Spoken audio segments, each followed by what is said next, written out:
Hello दोस्तों, मैं आपका दोस्त संजीव। स्वागत है हमारे YouTube channel maths by platform में। हम लोग पिछले लेक्चर में पढ़ रहे थे क्या, माइटोसिस के बारे में पढ़ रहे थे, एम फेज के बारे में। तो मैंने आपको बताया था कि माइटोसिस के अंदर क्या होता है, दो तरीके के डिवीजन होते हैं। एक को हम लोग क्या बोलते हैं, कैरियोकाइनेसिस, और दूसरे को क्या बोलते हैं, साइटोकाइनेसिस। कैरियोकाइनेसिस का मतलब होता है डिवीजन ऑफ न्यूक्लियस, क्या, न्यूक्लियस का डिवीजन। और साइटोकाइनेसिस को हम लोग क्या बोलते हैं, डिवीजन ऑफ साइटोप्लाज्म। तो फाइनली हमने आपको बताया था कि कैरियोकाइनेसिस में क्या होता है, चार फेजेज होते हैं, मेटाफेज, प्रोफेज, एनाफेज, टीलोफेज। फिर मैंने आपको ड्यूरेशन के बारे में भी बताया था कि मैंने आपको बताया था जो प्रोफेज होता है वो सबसे लॉन्ग ड्यूरेशन का होता है, और जो एनाफेज होता है वो सबसे शॉर्ट ड्यूरेशन का होता है। इन चारों में अगर ओवरऑल हम लोग देखा जाए तो हम लोग जो एम फेज जो होता है वो 1 आवर का नियर अबाउट 5% का होता है, और 95% का जो टाइम ड्यूरेशन होता है वो इंटरफेज। तो इस 5% में भी अगर हम लोग बात करते हैं कि सबसे ज्यादा टाइम ड्यूरेशन किसका होता है, तो हमारा प्रोफेज का होता है। ठीक है, तो आइए हम लोग स्टार्ट करते हैं अपने लेक्चर को, जहां पे हमने पिछला लेक्चर खत्म किया था क्या, प्रोफेज के अंदर हम लोग पढ़ा था। आज हम लोग पढ़ेंगे क्या, आज हम लोग पढ़ेंगे मेटाफेज। क्या, मेटाफेज। आइए देखते हैं मेटाफेज। पिछले लेक्चर में मैंने आपको बताया था कि जो मेरा सेल था, ये सेल है, ठीक, ये हमारा क्या है, सेंट्रियोल, सेंट्रोसोम। ठीक है, ये डबल हो गया था, क्या हो गया था, ये डबल हो गया था। हमारी न्यूक्लियर मेम्ब्रेन क्या हो गई थी, टूटने लगी थी, डिसइंटीग्रेट होने लगी थी न्यूक्लियर मेम्ब्रेन, और क्रोमेटिन कंडेंस होके क्या हुआ था, क्रोमोसोम बनने लगा था। ठीक है, क्रोमेटिन कंडेंस होके क्रोमोसोम बनने लगा था। और यहाँ पे बताया था एक डार्क कलर का डेंस स्ट्रक्चर था जिसको हम क्या बोल रहे थे, न्यूक्लियोलस, जो कि क्या हो गया था, डिसअपियर हो गया था। क्या हो गया था, डिसअपियर हो गया था। और मैंने बताया था इसके पास माइक्रोट्यूब्यूल अराउंड इसके डेवलप होने लगे थे, जिसको हम लोग क्या बोल रहे थे, एस्टर। क्या बोल रहे थे, एस्टर। ठीक है, एस्टर। फिर मैंने बताया था क्या, इस एस्टर से क्या स्पिंडल फाइबर निकलने शुरू हो गए थे, जो कि अभी अटैच नहीं हुए थे। क्या, जो कि अभी अटैच नहीं हुए थे, स्पिंडल फाइबर आने शुरू हो गए थे। ठीक है, और जो यहाँ पे हमारा गोल्गी बॉडी था, क्या, गोल्गी बॉडी एंडोप्लाज्मिक रेटिकुलम, वो भी क्या हो गया था, डिसअपियर हो गया था। क्या हो गया था, डिसअपियर हो गया था। ठीक है, तो ये तो था हमारा प्रोफेज का केस। मैंने बताया था प्रोफेज का जो लास्ट स्टेप होता है वो क्या होता है, न्यूक्लियर मेम्ब्रेन का टूटना। तो मैंने बताया था कि जहां प्रोफेज खत्म होगा ठीक वहीं से मेटाफेज स्टार्ट होगा। तो प्रोफेज का जो लास्ट स्टेज है वो क्या है, न्यूक्लियर मेम्ब्रेन का डिसइंटीग्रेट होना, मतलब न्यूक्लियर मेम्ब्रेन का टूटना। तो मेटाफेज का जो स्टार्टिंग स्टेज होगा वो क्या होगा, न्यूक्लियर मेम्ब्रेन का टूटना। अगर मान लीजिए किसी चीज का लास्ट स्टेप जो है अगर वहां पे वो खत्म करता है तो फिर शुरुआत जो अगला स्टेप होगा वो तो वहीं से शुरुआत करेगा ना। तो इसीलिए जो लेट प्रोफेज होता है, हम लोग लेट प्रोफेज में क्या कहते हैं कि लेट प्रोफेज में हमारा जो न्यूक्लियर मेम्ब्रेन होता है वो टूटता है, और जो हमारा कह सकते हैं आप, हाँ, मेटाफेज जो कहते हैं, मेटाफेज का जो स्टार्टिंग होता है उसमें क्या होता है, उसमें हमारा न्यूक्लियर मेम्ब्रेन जो होता है ये डिसइंटीग्रेट होने लगता है। क्या, डिसइंटीग्रेट होने लगता है, टूट जाता है। तो स्टार्टिंग से हम लोग देखते हैं कि प्रोफेज में मेटाफेज में होता क्या है। तो आइए देखते हैं। कंडीशन कुछ ऐसी है कि जो हमारा सेल है, ठीक, हमारा जो सेल है, हमारा सेल है, न्यूक्लियर मेम्ब्रेन टूट गई है, सेंट्रोसोम अपोजिट पोल पे जा चुके हैं, ठीक, इसके अराउंड माइक्रोट्यूब्यूल डेवलप हो चुके हैं जिसको हम लोग एस्टर कहते हैं, ठीक, और इससे हमारा स्पिंडल फाइबर आना शुरू हो गया जो कि अभी अटैच नहीं हुआ। ठीक है, स्पिंडल फाइबर आना शुरू हो गया जो कि अटैच नहीं हुआ। अब क्या होता है, जो फर्स्ट स्टेप होता है मेटाफेज का, मेटाफेज का जो फर्स्ट पॉइंट होता क्या होता है, nuclear membrane, nuclear membrane disappear. क्या, न्यूक्लियर मेम्ब्रेन जो होती है वो डिसअपियर हो जाती है। न्यूक्लियर मेम्ब्रेन क्या होगी, देखिए यहाँ पे न्यूक्लियर मेम्ब्रेन जो थी वो डिसअपियर हो चुकी है, टूट चुकी है, खत्म हो चुकी है। ठीक है, अब क्या होगा, अब जो क्रोमोसोम था, मैंने आपको बताया था प्रोफेज में क्या हुआ है, प्रोफेज में जो क्रोमेटिन था वो कंडेंस होकर क्रोमोसोम बनाता था। ठीक है, तो अभी जो क्रोमोसोम बने थे वो क्रोमोसोम कुछ ऐसे थे। ठीक है, ऐसे दो सिस्टर क्रोमेटिन के साथ ऐसे क्रोमोसोम दिखे थे।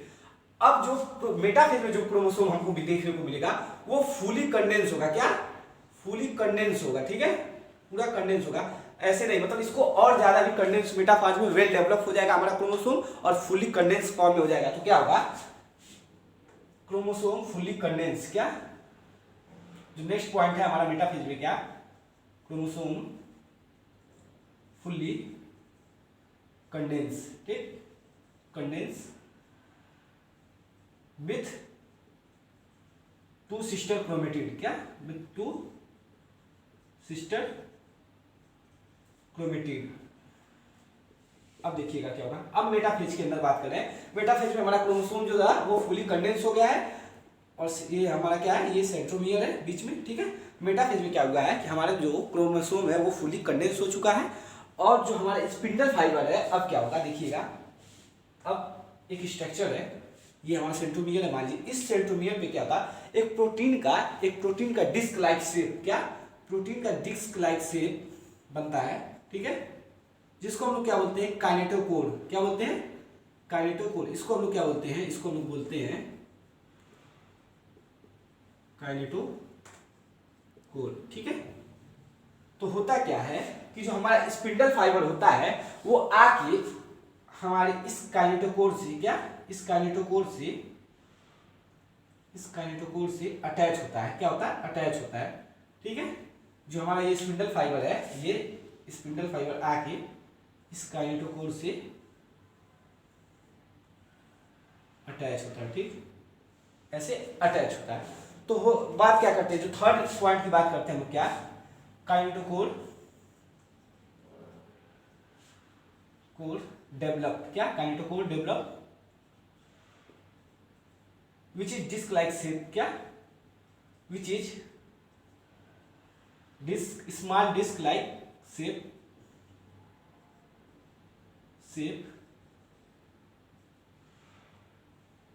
on which क्या हमारा जो ये क्या है, स्पिंडल फाइबर ये अटैच होता है, on which spindle fibre attach, ठीक। एक और पॉइंट देखते हैं, हमारी एनसीईआरटी क्या कहती है कि the plane of alignment of chromosome at metaphase is referred as metaphasic plate. इसका मतलब क्या होगा, आइए देखते हैं। इसका मतलब क्या, एनसीईआरटी हमारी कहती है कि जो ये हमारा क्रोमोसोम है, क्या जो हमारा ये क्रोमोसोम है, इसको हम लोग एक प्लेन पे इसको एक अलाइनमेंट करते हैं, मतलब अरेंज कर देते हैं इक्वेटर पे, जिसको हम लोग क्या बोलते हैं, मेटाफेजिक प्लेट और इक्वेटोरियल प्लेट। आइए हम दिखाते हैं आपको, इसको इरेज करते हैं, इसको इरेज कर देते हैं।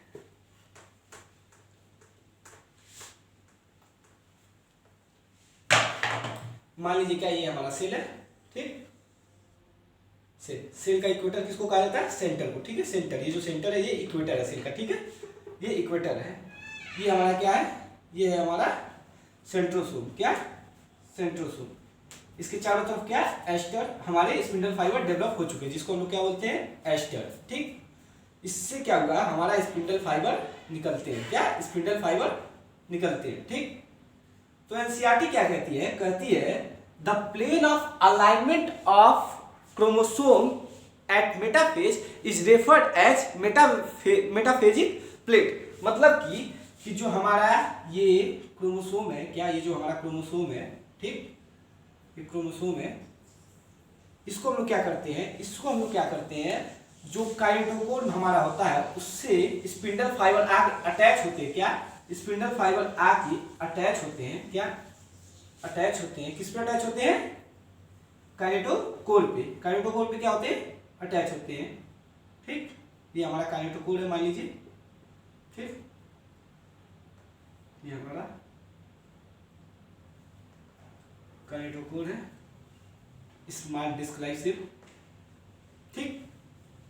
तो एनसीईआरटी क्या कहती है, एनसीईआरटी कहती है कि ये जो क्रोमोसोम है ये एक प्लेन पे अलाइन होते हैं, क्या alignment of chromosome at equatorial plate is referred as metaphasic plate और इक्वेटोरियल प्लेट, ठीक है। ये देखिएगा, ये अभी सेंटर में इक्वेटर पे नहीं, सब इधर उधर है। तो होता क्या है कि ये स्पिंडल फाइबर जो है काइनेटोकोर से अटैच करके इसको क्या करते हैं, सेंटर पे इक्वेटर पे क्या करते हैं, इक्वेटर पे इसको अलाइनमेंट करते हैं, अरेंज करते हैं। उसको हम लोग क्या बोलते हैं, उसको हम लोग बोलते हैं मेटाफेजिक प्लेट और इक्वेटोरियल प्लेट, ठीक है। तो ये होगा क्या, जैसे ही अरेंज होगा ये क्रोमोसोम जो हमारा इधर उधर है, इसको हम लोग क्या करेंगे, एक सेंटर पे, इक्वेटर मतलब सेंटर पे हम लोग क्या करेंगे, इसको अरेंज कर देंगे, क्या सेंटर पे अरेंज कर देंगे, ठीक। आइए देखते हैं, देखिए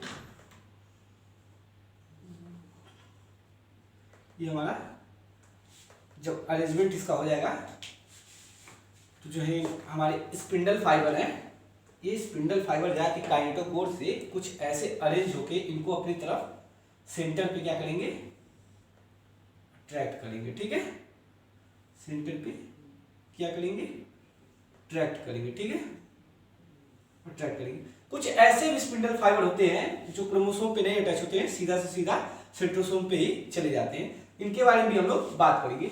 तो इसी को हम लोग क्या बोलते हैं, इसको हम लोग बोलते हैं मेटाफेजिक प्लेट। क्या, मेटाफेजिक प्लेट। और क्या बोलते हैं इसको, हम लोग इसको बोलते हैं मेटाफेजिक प्लेट। ठीक है, इसको इक्वेटोरियल प्लेट भी बोलते हैं। क्यों, क्योंकि ये इक्वेटर पे है। कहां पे है, इक्वेटर पे। ठीक है, इक्वेटर पे। अब आगे देखते हैं। अब हम लोग बात करेंगे क्या, एनाफेज के बारे में। किसका, एनाफेज के बारे में। एनाफेज के बारे में चलने से पहले मैं एक बार आपको इसको फिर से रिवाइज करा देता हूं। हुआ क्या है, मेटाफेज की बात करते हैं। मेटाफेज में हमारी जो न्यूक्लियर मेम्ब्रेन थी वो क्या हो गई थी, डिसअपियर हो गई थी, खत्म हो चुकी थी। फिर उसके बाद क्रोमोसोम जो हमारा था, मैंने आपको बताया वो फुली कंडेंस हो गया था, जिसमें 2 सिस्टर क्रोमेटिड आपको देखने को मिल रहा है। ठीक है, इसमें एक स्मॉल डिस्क लाइक शेप जो कि प्रोटीन का बनता है, उसको हम लोग क्या बोलते हैं, काइनेटोकोर, जो कि डेवलप होता है, जिसमें हमारा जो स्पिंडल फाइबर है आके अटैच होता है। क्या, अटैच होता है। और एक एनसीईआरटी की लाइन है कि the plane of alignment of the chromosome at metaphase is referred as metaphasic plate. जिसको मैंने आपको समझाया क्या कि सेल के सेंटर में इक्वेटर पे क्या होता है, क्रोमोसोम जो होता है स्पिंडल फाइबर से अटैच होकर काइनेटोकोर पे, उसको एक इक्वेटर पे अरेंजमेंट बना देता है। उस अरेंजमेंट को हम लोग क्या बोलते हैं, मेटाफेजिक प्लेट। क्या बोलते हैं, मेटाफेज। की क्या कि जो हमारा मेटाफेज होता है, ये एक ऐसा फेज होता है जिसमें हमको माइक्रोस्कोप के अंदर हमको फुली कंडेंस फॉर्म में क्रोमोसोम देखने को मिलता है। इसको माना जाता है कि बेस्ट फेज है फॉर किसके लिए, morphology of the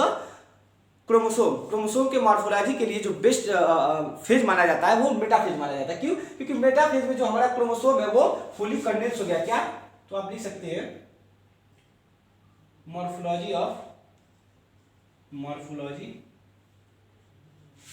morphology shape भी कह सकते हैं, शेप, स्ट्रक्चर, साइज।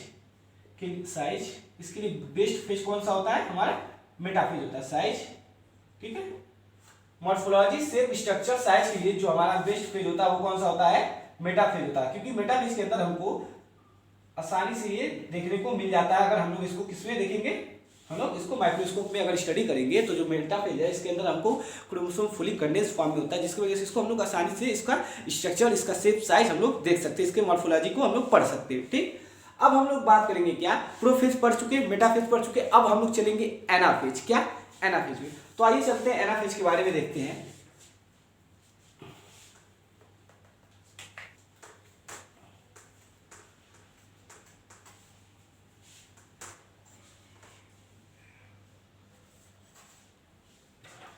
अब बात करते हैं हम लोग क्या, एनाफेज के बारे में। एनाफेज, ठीक। एनाफेज स्टार्ट करने से पहले मैं आपको क्रोमोसोम के कुछ स्ट्रक्चर होते हैं जिनके बारे में मैं बताना चाहूंगा। आइए देखते हैं क्या,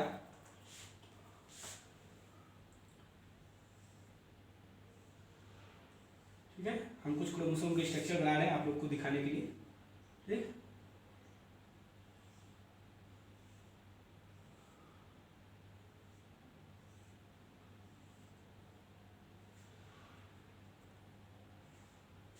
और एक और इधर बना देते हैं।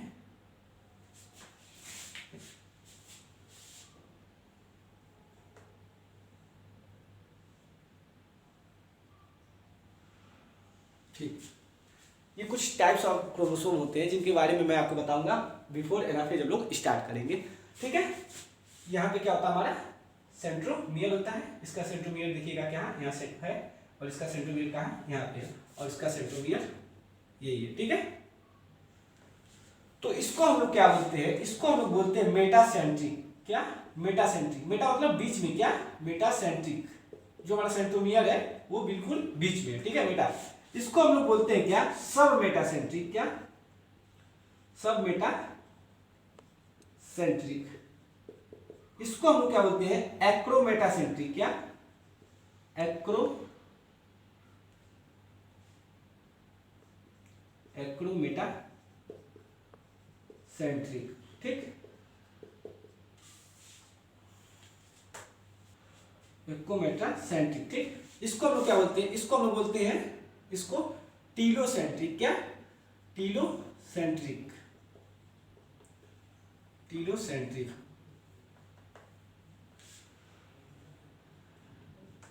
होता क्या है कि हमारा जो एम फेज था, एम फेज में हम लोग पढ़ रहे थे प्रोफेज और मेटाफेज के बारे में। तो प्रोफेज पढ़ चुके, मेटाफेज, मेटाफेज में क्या होगा कि जो हमारा स्पिंडल फाइबर है वो काइनेटोकोर से आके अटैच होके वो इक्वेटर पे अरेंज हो चुका है। तो होता क्या है, एनाफेज में अब स्पिंडल फाइबर उसको क्या करता है, खींचता है अपनी तरफ, क्या करेगा, उसको पुल करेगा, खींचेगा, जिसके वजह से क्या होगा कि सेंट्रोमियर से जो हमारा क्रोमोसोम में 2 पार्ट में डिवाइड हो जाएगा, क्या, 2 पार्ट में डिवाइड होगा, जो कि डॉटर सेल जब बनेगी उसके अंदर वो क्या होगा, उसका डिस्ट्रीब्यूशन हो जाएगा क्रोमोसोम का इक्वली नंबर पे।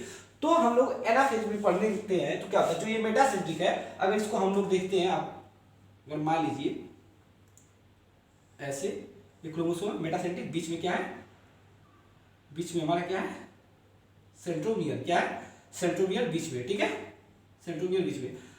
हमारा यहाँ पे क्या है, हमारा ये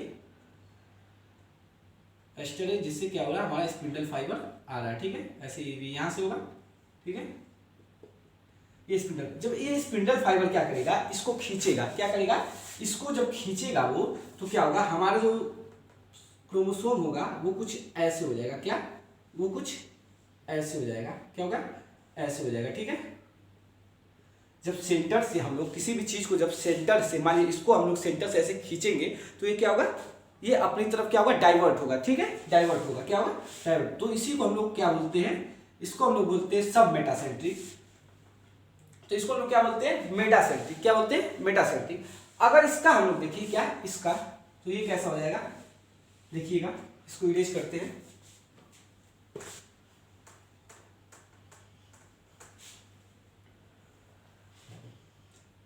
मान लीजिए सब मेटासेंट्रिक का देखते हैं। अगर इसका जो हमारा सेंट्रोमियर है वो कहाँ पे है, सेंटर में, थोड़ा सा इधर है।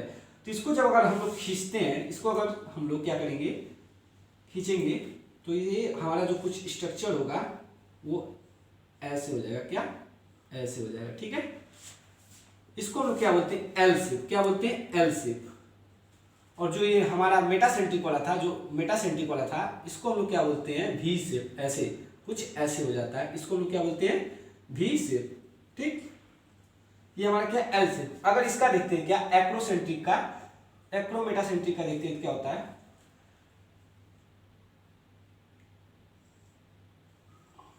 इसका अगर हम लोग देखते हैं, इसको अगर हम लोग खींचते हैं तो ये जो कुछ स्ट्रक्चर होगा ये ऐसे होगा, जे शेप का, क्या, जे शेप, जे शेप, ठीक,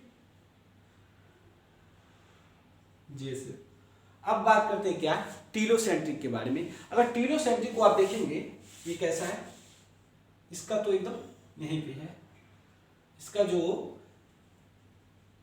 सेंट्रोमियर है वो एकदम स्टार्टिंग में। तो इसको अगर हम लोग खींचते हैं तो ये सिंपली ऐसे हो जाएगा, क्या, ऐसे, मतलब कि क्या, ये आई शेप है, क्या, आई शेप, ठीक है।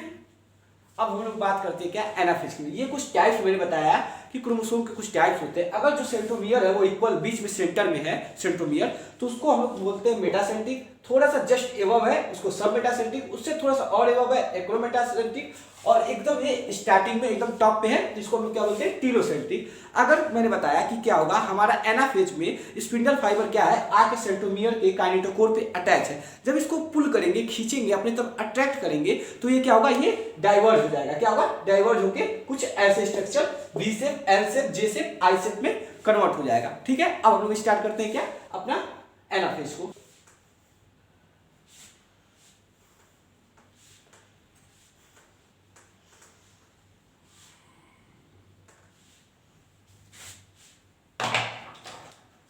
देखिएगा, ये हमारा क्या है, सेल है, ठीक। हमारी जो क्रोमोसोम है वो क्या है, सेंटर इक्वेटर पे क्या है, अलाइन है, ठीक है, इक्वेटर पे अलाइन है सेंट्रोसोम में, ठीक है। इनसे हमारे स्पिंडल फाइबर, ये क्या है, हमारा काइनेटोकोर है, ठीक है, ये वाला काइटोकोर है, इस पे आके क्या होगा, हमारा स्पिंडल फाइबर अटैच हो जाएगा। क्या होगा, अटैच हो जाएगा। ठीक, अटैच हो जाएगा। अब एनाफेज में क्या होगा, एनाफेज में ये जो है स्पिंडल फाइबर इसको क्या करेगा, इसको खींचेगा। ठीक है, मैंने बताया था जब ये इसको खींचेगा इसको, तो ये जो सेंटर में ये क्या है, ये मेटासेंट्रिक है। ठीक है, मेटासेंट्रिक। अगर इसको खींचेगा तो ये कैसा हो जाएगा, मैंने आपको बताया था ये कुछ ऐसा स्ट्रक्चर हो जाएगा। आपको इरेज करके दिखाते हैं। अगर मान लीजिए इसको ये पुल करता है, ठीक है, इसको पुल करता है, ठीक है, इसको पुल करेगा तो एक सिस्टर क्रोमेटिड क्या होगा, एक क्रोमोसोम जो है वो आके कुछ इस तरीके से डाइवर्ज हो जाएगा। ठीक है, क्या होगा, डाइवर्ज हो जाएगा। और ये जो है ये भी कुछ इस तरीके से डाइवर्ज हो जाएगा। ठीक है, इस तरीके से डाइवर्ज हो जाएगा। ठीक, ऐसे ही क्या होगा, ऐसे ही सब क्रोमोसोम जितने भी हैं सब वन बाय वन एनाफेज में क्या होंगे, अपोजिट पोल पे मूव करेंगे। स्पिंडल फाइबर इनको क्या करेगा, अपनी तरफ अट्रैक्ट करेगा, और जिससे क्या होंगे, दोनों सिस्टर क्रोमेटिड अलग होके यहाँ पे क्रोमोसोम जो होंगे दोनों अपोजिट पोल पे मूव करेंगे। ठीक है, आइए देखते हैं कैसे। अगर इसका देखेंगे आप लोग फाइनल स्टेज तो क्या होगा, फाइनल में आपको देखने को ये मिलेगा कि हमारा जो क्रोमोसोम है उसके क्रोमेटिड, दोनों क्रोमेटिड क्या हुए हैं, सेंटर से अलग हो गए हैं और अपोजिट पोल पे मूव कर चुके हैं। क्या, अपोजिट पोल पे वो मूव कर चुके हैं। कुछ ऐसा स्ट्रक्चर आपको लास्ट में देखने को मिलेगा। ठीक है, ऐसे, ठीक है, अपोजिट पोल पे मूव कर चुके हैं। मतलब कि क्या होगा, यहाँ पे जो क्रोमेटिड था हमारा ऐसे था, दो सिस्टर क्रोमेटिड थे, ये हमारा काइटोकोर था, यहाँ से डोकोर था, इस पे हमारा क्या स्पिंडल फाइबर अटैच था, और अपोजिट पोल पे क्या किया, इसको अट्रैक्ट कर लिया। ये हमारा फाइनल स्टेज है। ठीक है, तो हम क्या इससे एक लाइन लिख सकते हैं क्या, कि एनाफेज में क्या होता है, इन एनाफेज, इसको इरेज करते हैं,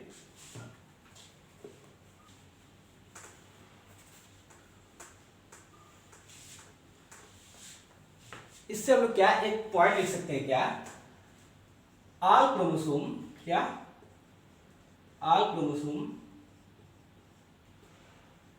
split at centromere and two sister chromatid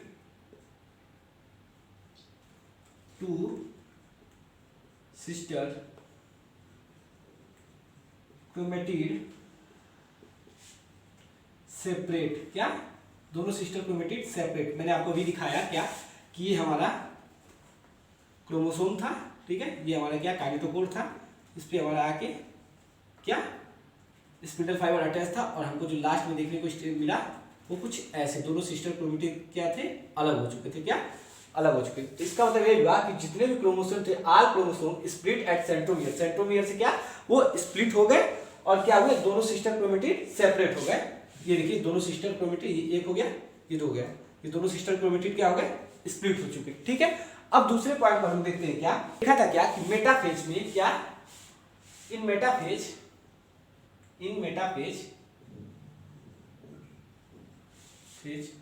one chromosome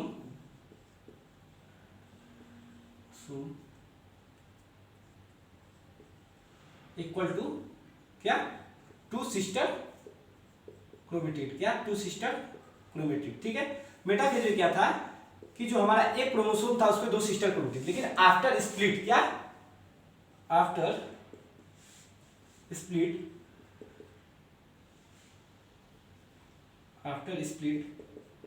जो कंडीशन है, क्या, जो क्रोमेटिड हमारा, क्या, chromatid now become a chromosome. क्या, क्रोमोसोम फॉर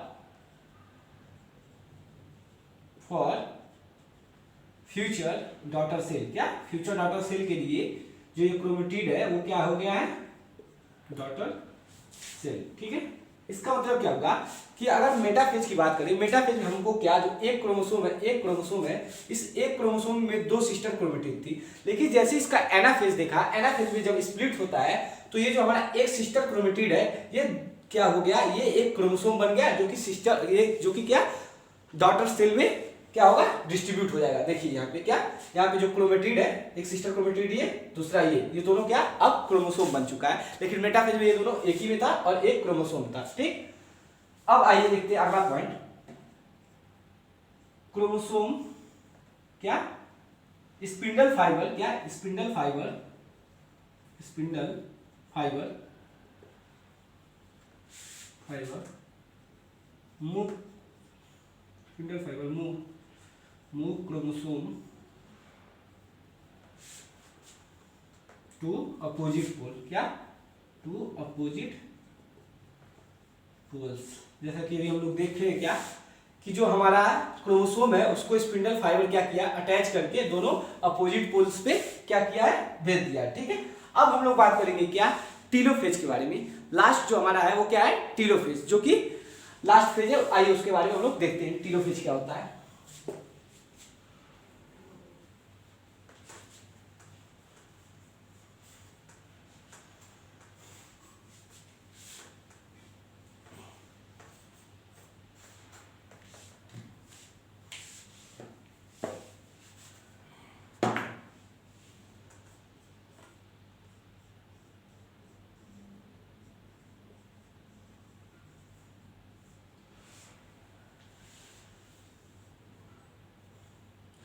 हम लोग बात क्या कर रहे हैं टीलोफेज में। तो देखिएगा क्या, प्रोफेज, मेटाफेज, एनाफेज, तीनों फेज हम लोग पढ़ चुके हैं। एनाफेज में अभी मैंने देखा कि जो हमारा क्रोमेटिड है वो क्रोमोसोम का रूप ले चुका है और वो अपोजिट पोल पे क्या हुआ है, जा चुका है। मतलब कि क्या, अब दो क्रोमोसोम बन चुके हैं। अब क्या होगा, अब हमारा न्यूक्लियर मेम्ब्रेन धीरे धीरे रीअपियर होगा, इंडोप्लाज्मिक रेटिकुलम, गोल्गी बॉडी, ये सब माइटोकॉन्ड्रिया जितने भी हमारे ऑर्गेनल थे वो दोबारा से अपीयर होंगे, आएंगे और फिर हमारा न्यूक्लियस जो है वो क्या होगा, रीअपियर होगा और न्यूक्लियोलस भी आएगा। और फिर क्या होगा, हमारा फिर दोबारा से जब सेल को डिवाइड करना होगा, फिर हम उसके लिए एस फेज दोबारा स्टार्ट करेंगे, जिसमें फिर से डीएनए का एप्लीकेशन करेंगे, सिंथेसिस करेंगे। उसके बारे में आइए देखते हैं। हमने देखा क्या कि जो हमारा सेंट्रोसोम है, ठीक है, सेंट्रोसोम है, ठीक, ये हमारा सेंट्रोसोम है। हमने देखा कि हमारा जो क्रोमोसोम है वो अपोजिट पोल पे जा चुका है। ठीक है, अब एनाफेज में क्या होगा, एनाफेज में हमारी न्यूक्लियर मेम्ब्रेन दोबारा से क्या होगी, रीअपियर होगी। क्या होगी, न्यूक्लियर मेम्ब्रेन रीअपियर होगी। ये हमारा एक डेंस लाइक स्ट्रक्चर था जिसको हम क्या बोले थे, न्यूक्लियोलस, क्या न्यूक्लियोलस, ये भी हमारा रीअपियर होगा। क्या, ये भी हमारा रीअपियर होगा। और देखिएगा जो सबसे मेन इवेंट है वो क्या होगा कि हमारा जो क्रोमेटिड है ये क्या होगा, अब दोबारा ये क्रोमेटिड क्रोमोसोम है, क्या अब ये क्रोमोसोम है। कुछ समय के लिए जो हमारा क्रोमेटिड है वो क्या होता है, क्रोमोसोम है। अब क्या होगा, ये क्रोमोसोम वापस से क्या होगा, डीकंडेंस होगा। क्या होगा, डीकंडेंस होगा और क्या फॉर्म करेगा, क्रोमेटिड। क्या फॉर्म करेगा, ये जितने भी हमारे क्रोमोसोम है ये सब क्या होंगे, दोबारा से हमारे क्या करेंगे, खुलेंगे, डीकंडेंस होंगे और क्रोमेटिन फॉर्म करेंगे। फिर हमारा ये न्यूक्लियर मेम्ब्रेन है, मैं बता रहा हूँ ये आपको दोबारा से अपीयर हो चुका है, न्यूक्लियोलस आ चुका है, हमारा ईआर गोल्गी बॉडी भी आ चुका है। ठीक है, क्या ईआर गोल्गी बॉडी ये भी आ चुके हैं और हमारा क्रोमोसोम जो है वो क्या हो गया है, क्रोमेटिन के फॉर्म में डीकंडेंस हो गया। मतलब कि टीलोफेज में हुआ क्या, एनाफेज में हम लोगों ने देखा था कि जो हमारा क्रोमोसोम था वो 2 पार्ट में, दोनों सिस्टर क्रोमेटिड अलग होकर दो क्रोमोसोम के फॉर्म में डिवाइड होते थे। अब यहाँ पे क्या करेंगे, हम लोगों को क्या करना है, सेल को डिवाइड करना है। तो जब सेल को डिवाइड करना है उसके लिए हमको क्या, न्यूक्लियर मेम्ब्रेन को दोबारा लाना पड़ेगा, क्रोमोसोम को क्या करना पड़ेगा, क्रोमेटिड के फॉर्म में डिकंडेंस करना पड़ेगा, nucleolus, endoplasmic reticulum, Golgi body in सबको वापस लाना पड़ेगा, जिससे फिर हम सेल को क्या करेंगे, 2 डॉटर सेल में डिवाइड कर देंगे। ठीक है, तो होता क्या है टीलोफेज में, टीलोफेज में क्या होता है, क्रोमोसोम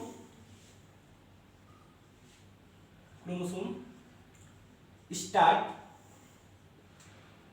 डीकंडेंस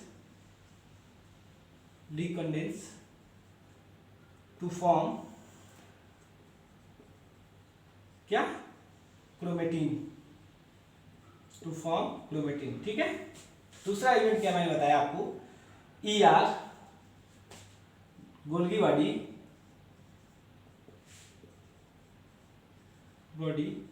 न्यूक्लियोलस अपीयर, ठीक है। फिर मैंने क्या होता है nuclear membrane, nuclear membrane, nuclear membrane reappear, ठीक है, रीअपीयर। और ये जो हमारे दोनों न्यूक्लियाई हैं, क्या न्यूक्लियाई, न्यूक्लियस इसलिए नहीं क्योंकि जब मोर देन वन न्यूक्लियस होते हैं तो उसको हम लोग क्या बोलते हैं न्यूक्लियाई बोलते हैं, ठीक है। हमारे ये दो न्यूक्लियाई बन चुके हैं। अब जब हमारा सेल डिवाइड होगा, क्या सेल जब हमारा डिवाइड होगा तो दो डॉटर सेल में ये फाइनली हमारा डिवाइड होगा। तो हमने टेलोफेज में क्या देखा, टेलोफेज में हमारा जो क्रोमोसोम था, क्या जो क्रोमोसोम था वो डिकंडेंस होकर क्रोमेटिन के फॉर्म में आ चुका है। और क्या हुआ उसमें जो ईआर गोल्गी वाले न्यूक्लियस थे वो दोबारा क्या हुए अपीयर हो चुके हैं। हमारा जो न्यूक्लियर मेम्ब्रेन है ये दोबारा आ चुका है। अब देखते हैं क्या, और दोनों बोथ पोल पे क्या न्यूक्लियाई फॉर्म हो चुकी है। ऑन बोथ पोल लिख सकते हैं, on both pole nuclei form, ठीक है। एक और पॉइंट है, आइए उसको समझाते हैं। क्या कभी भी हमारा सेल डिवाइड होता है, क्या कभी भी हमारा सेल डिवाइड होता है तो कोई जरूरी नहीं है कि वो इक्वल पार्ट में डिवाइड हो। क्या हमेशा इक्वल पार्ट में कोई जरूरी नहीं है डिवाइड हो। जैसे कि मान लीजिए क्या ये हमारा सेल है, डिवाइड होगा तो कोई जरूरी नहीं है कि ये इक्वल पार्ट में ही डिवाइड हो, ठीक है।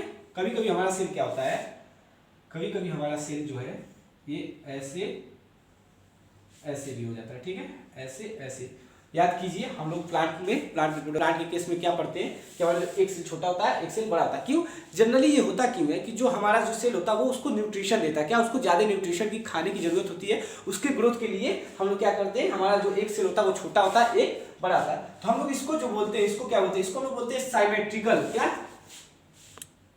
साइमेट्रिकल, साइमेट्रिकल स्पिंडल, क्या साइमेट्रिकल। इसको हम लोग क्या बोलते हैं, इसको हम लोग बोलते हैं ए साइमेट्रिकल स्पिंडल। ए साइमेट्रिकल होता कैसे आइए बताते हैं आपको। ए साइमेट्रिकल स्पिंडल देखिएगा कैसे होता है ये।